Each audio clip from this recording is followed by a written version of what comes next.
Жалпы өзіңіз қанша балл бересіз осы жүйеңізге? Кока-кола, басқа сияқты компаниялардың ешқайсысынан кем емес та. Адам баласы болғаннан кейін, оны мысалы тәжірибемізден алынғаннан кейін, кәдімгідей ынтамен, тиянақты жасап шығарғаннан кейін, әрине оған ең жоғары балл береміз. Өйткені ол жоғары болмаса, біз оны қолданбайтын едік.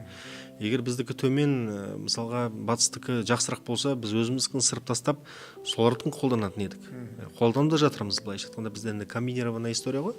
Өзіміздікі бар, сырттікі бар, оқимыз, тоқимыз, қараймыз, енгіземіз. Бірақ қазіргі сәтте нарықтағы ең мықты, ең дәрежелі, мысалы ең нәтижелі жүйелер болса, міндетті түрде соларды енгіземіз. Өйткені біз нәтижеге, былайша айтқанда, бейімделген азамат болғандықтан бізге тек қана нәтиже керек. Нәтижеге жеткізетін құралдар керек.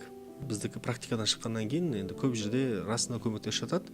Тек қана бізге емес, біз бөлісеміз деп айттық қой. Оларда мысалы алып, соны енгізіп жатқан кезде, оларда бір нәтижелі болып жатқанын көріп біз де қуанамыз.